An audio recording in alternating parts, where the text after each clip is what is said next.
So we have here Dina Amer. Thank you so much for being here, digitally, but in presence. So I don't know if you want to start saying something to the audience and presenting your Absolutely, for sure. First, I want to thank you as the programmers for inviting this film. I want to thank the audience for waiting for me to connect with them firsthand. And I pray you enjoyed the film. I'm excited to engage with you and hear how you received it. Well, I will do the translation now. Lo primero, quiero agradecer sobre todo al festival por haber programado la película, pero también a vosotros, el público, por estar aquí. Es muy importante para ella conectar con el público porque creo que es una película que es para después tener este como intercambio. Entonces, bueno, yo creo que aquí poco tenemos que decir nosotros. Creo que es una oportunidad tremenda para que vosotros preguntéis. O sea que yo no voy a abrir con ninguna pregunta, primero voy a abrir con preguntas a vosotros. ¿Queréis preguntarle algo a Dina? Para que la tenemos aquí. ¿Sí?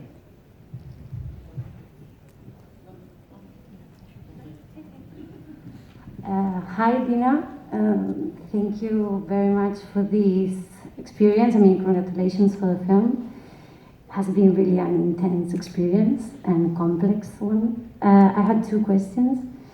First one is, how do you get to introduce this technology in the film, to show like the fracture of the identity, this face technology, when we see this Hasna face changing. And the second one is, how do you decide to have this second part, the final part of the film, as a documentary part? Like, why did you decide to do this and to have this change? And thank you again. ¿Queréis que traduzca? La hemos perdido ahora por un segundo. Pues... Vamos a ver si se vuelve a conectar y acabamos por el final de la pregunta que está apuntado. Si digo algo que no es exacto, corrígeme por favor, que le has dado las gracias por la película y tal, y que tienes dos preguntas. La primera es cómo introdujo la tecnología este cambio de caras que vemos en la película, que transforma al personaje durante ciertos momentos, que considero que está súper bien hecho, que es muy sutil. Y la segunda pregunta es que cómo ha decidido introducir esta segunda parte más documental y por qué y cuál es el motivo de esto. Y esperemos que pueda conectar con Dina y que haya escuchado la pregunta.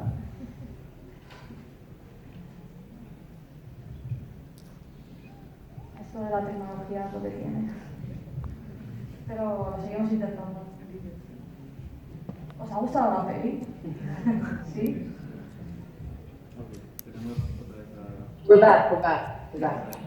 Yes, Dina, have you heard the answers from the audience? No, if you could tell me, that would be great. Yes, the first question was how do you introduce the technology for the change in the faces and what was the reason? And if you can answer this question, we will go with the second one. Absolutely. So the technology we use is called deepfake. And I used this technology because I wanted to show that this woman who we've dehumanized in the news is actually every woman. She wants what every woman as a human being really wants, which is home, connection, consideration, and that she's a real person. And no matter how much research I did with the real family, everyone who knows her, I spent over 6 years doing interviews. I have over 360 hours of interviews. I still really never met her. You know, I saw Hasna's body in the morgue. I visited, I went with the real mother and the real Miriam, and I saw her body behind a glass. She was like evidence of the French state. But I never met her and looked her in the eyes. And therefore I felt like it was much more powerful to show that Hasna's story is universal on some level, and that the sooner we look at it from a human dimension, the sooner we can get to better solutions to dealing with this issue of radicalization. Well, I will translate now. If I need to, the second one, I didn't understand everything, but I will try. So, usó esta tecnología que no he entendido muy bien el nombre, pero porque cree que al final es una forma como de deshumanizarlo, de que siente de que puede sentir una conexión con ella porque no es como ninguna persona. Se pasó como mucho tiempo entrevistando a personas para poder como encontrarla, pero sentía que no lo hacía. Incluso aunque se reunió con la familia y con personas cerca del entorno, no daba con esta persona. Entonces creyó que era como mucho mejor utilizar varios personajes para encontrar como esta universalidad en el personaje, para que no fuera solo una única persona, sino que pudiera ser como múltiples. I think I get it. ¿Lo habéis entendido todos bien? Sí, perfecto. And then, I would also yes. like to say that, you know, this is a mental health issue at the core. And when a human being deals with a lot of trauma as a child, they learn how to leave their body. They learn how to become someone else according to the circumstance in order to survive, in order to get a human connection. And this is what we call dissociation. And I knew that there's no formula for radicalization. Every time you try to speak about radicalization through poverty or lack of employment or a broken family, you find someone who didn't suffer from any of those issues and still radicalized. But the one common denominator behind everyone who is interested in a radical path is that they have no clear sense of who they are. And so it was important for me to express to the audience that this is the main issue, that she doesn't know who she is, she's struggling with herself. On some level, I think all of us can shapeshift, can become someone else in order to get human connection. Bueno, al final esta es una película que en su núcleo trata sobre la salud mental y cuando los seres humanos tenemos un trauma, tenemos que aprender que para sobrevivir tenemos como que salir de nuestro cuerpo, tenemos como que desasociarnos de ello. Entonces, por eso no eres siempre una misma persona, sino como que te sientes como diferentes. Entonces, hay un común denominador en el trauma, que es esto de, bueno, como la disasociación. Y esto le servía para introducir a la audiencia en toda la psique del personaje, de que realmente no sabe quién es, no sabe dónde está, no sabe ni a qué cultura encajarse, porque no tiene como esta referencia, ¿no? Y sobre todo el tema de la salud mental como núcleo. So, if you don't have anything more to add, we can go now to the second question. So, why do you decide to put in the second half of the film, in the final part of the film, this more like a documentary style in the narrative that breaks with the fictional, with that the first half has? Because I chose to put a non-fiction ending in the film because I wanted the audience to leave the film knowing that this is real. And knowing that the way we receive news sometimes from the media can be very superficial and problematic and fictitious. Like we see in the news that they created fiction. They called Hasna 3 different women. And they said she was the first female suicide bomber. She never did this. And so I needed the audience to understand that this is a real family, this was a real woman, and that like in the end of the film when the real Miriam is at the grave and she has dirt on her hands, for me this is a symbol that we all have dirt on our hands. Everyone is to blame. We have a collective responsibility to talk about this issue because it affects everyone.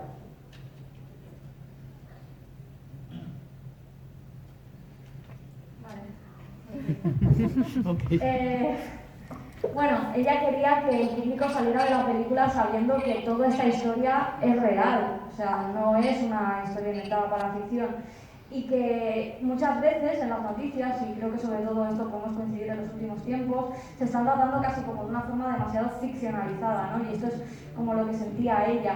Y al final dijeron que había sido la primera mujer que había cometido un suicidio con bombas, y esto no era verdad, se creó como toda una ficción alrededor, y que ella quería mostrar que esto era una familia de verdad, que ella era una mujer de verdad, y que nosotros todos como sociedad y como colectivo tenemos parte de responsabilidad al caer en esta ficcionalización de la verdad, y que ella quería como romper con esto para mostrar pues esta responsabilidad colectiva que tenemos todos.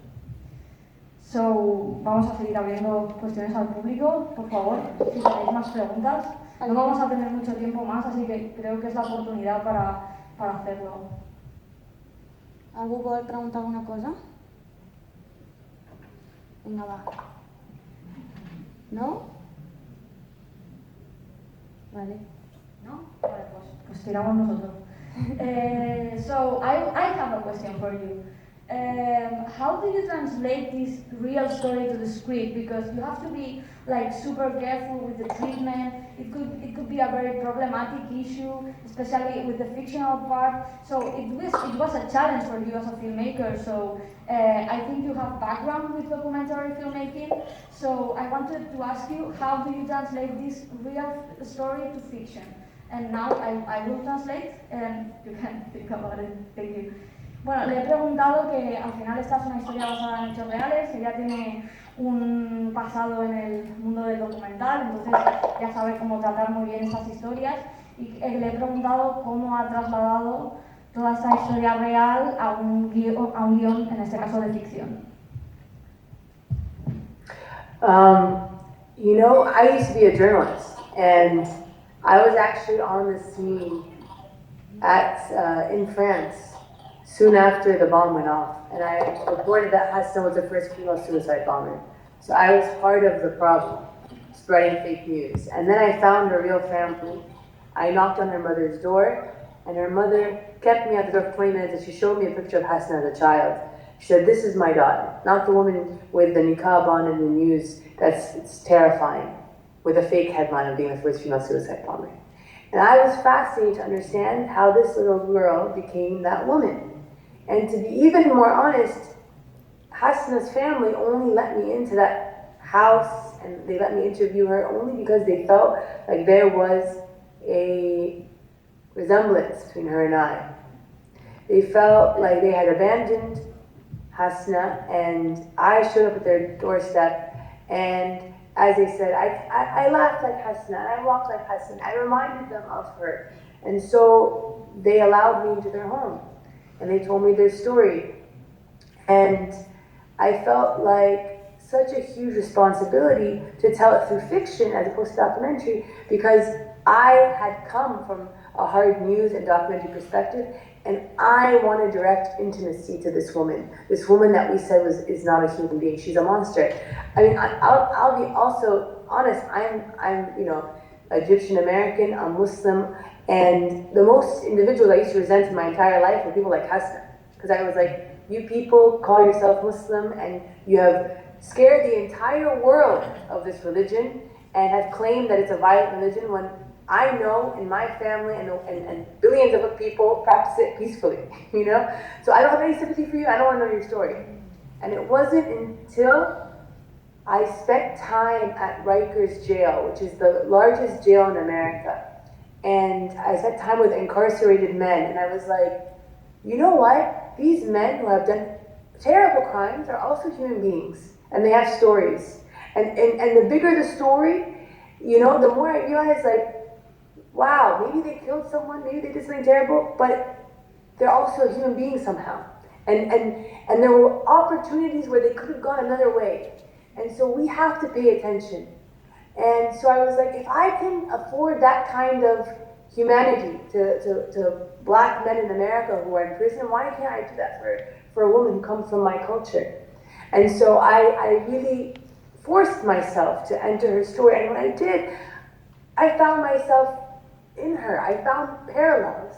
And I was like, I want the audience to see themselves in this woman in a way. Of course, she has a different circumstance, different context. The decision she took is something that she has her own responsibility for. Of course, this film is not trying to absolve her of what she did, but I think it's our responsibility to understand how that headline is made. And the way the media approaches it can be very problematic, and it leads to policies like militarization and policing, which I don't believe is solving the issue. So for me, even from a national security perspective, we need to look at the issue from a root and see how this happens.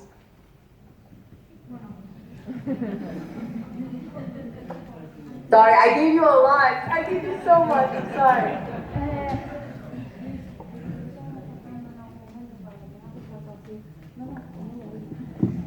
Bueno, ella tenía un background de periodista y estuvo en Francia cuando pasó todo esto y sintió que ella era parte de este problema, que había sido parte de todas estas fake news que habían alimentado el caso, que decían que había sido la primera mujer suicida y tal. Entonces se encontró con la familia real y esta familia le enseñó quién era su hija verdaderamente y que no era la persona que se estaba retratando en los medios, que tenía un pasado, y no solo eso, sino que además tenía una como conexión cultural con ella, porque al final venían del mismo origen.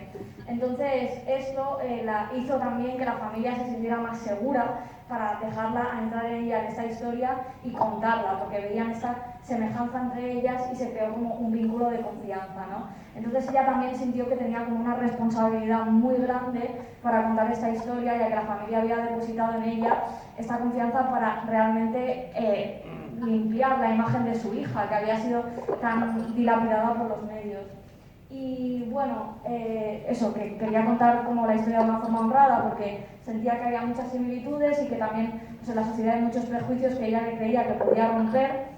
También cuenta que en este caso ella pasó un tiempo en las cárceles americanas con los presos y vio que a pesar de pues, los crímenes que una persona haya podido cometer, en el fondo son humanos y hay muchos matices detrás que quizá superficialmente no llegamos a comprender, y que creo que como humanidad tenemos que estar atentos a estas personas y tener como empatía para poder comprender toda la situación en global y no quedarnos con una parte, ¿no? Entonces esto también lo conecta con la empatía que sentía ella por este personaje al pertenecer a una misma cultura y saber que ya de por sí hay muchos prejuicios y que ella tenía, pues estaba en su mano como poder cambiarlo y llevarlo aquí. Creo que más o menos en la última parte me he perdido un poco. Bueno, en la última parte decía que obviamente la responsabilidad que tienen no se la quiere quitar tampoco. Claro. No le quiere quitar la responsabilidad de al final sus decisiones, ¿no? Eso es. Es lo que ha dicho. Bueno, creo que tendríamos tiempo para una pregunta más. Creo que es una gran oportunidad para que vosotros la hagáis, pero tampoco quiero forzar nada. O sea que si alguien tiene alguna pregunta más, ¿no? Ok, pues...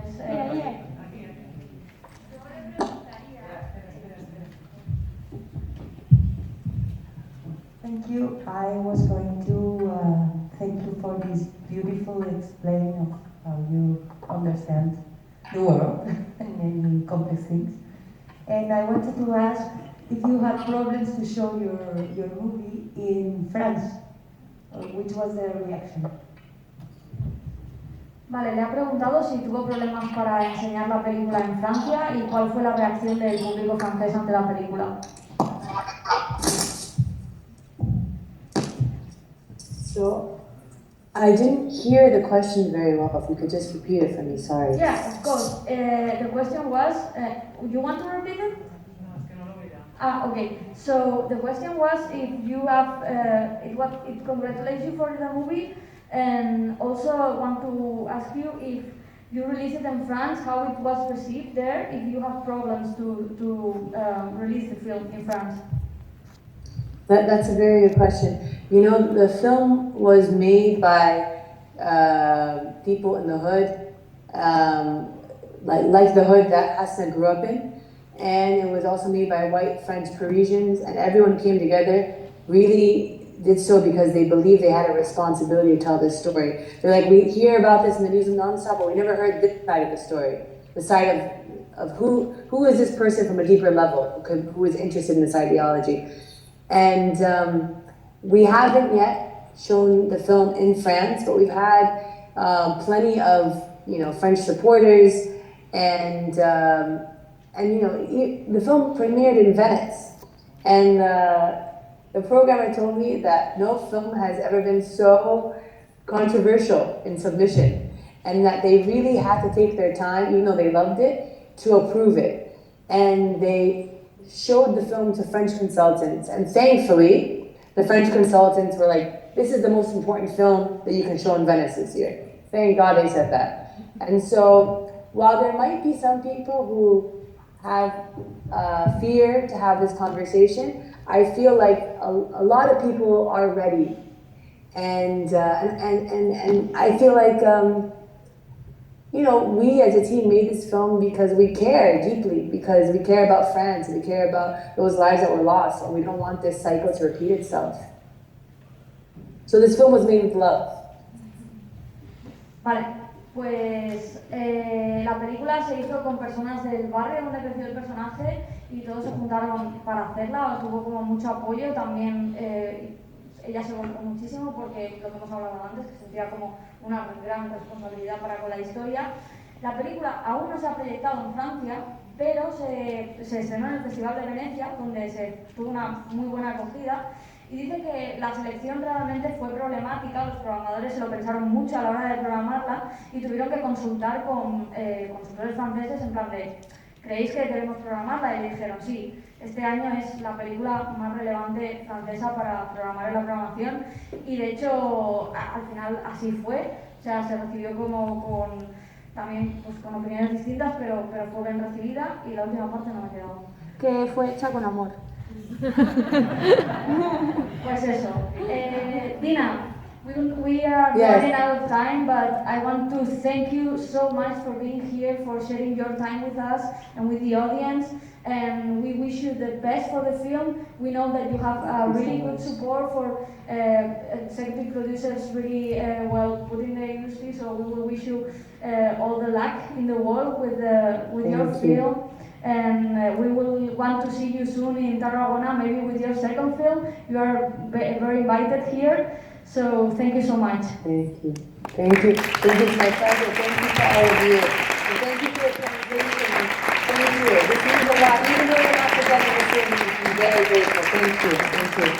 Bueno, nos da las gracias, significa esto mucho para ella, para el público y bueno, pues nos da muchísimas gracias. Nosotros también os damos las gracias a vosotros por los posibles problemas técnicos, de traducción y de todo. Esperamos que hayáis disfrutado de esta sesión y esperamos veros en las próximas. Muchas gracias.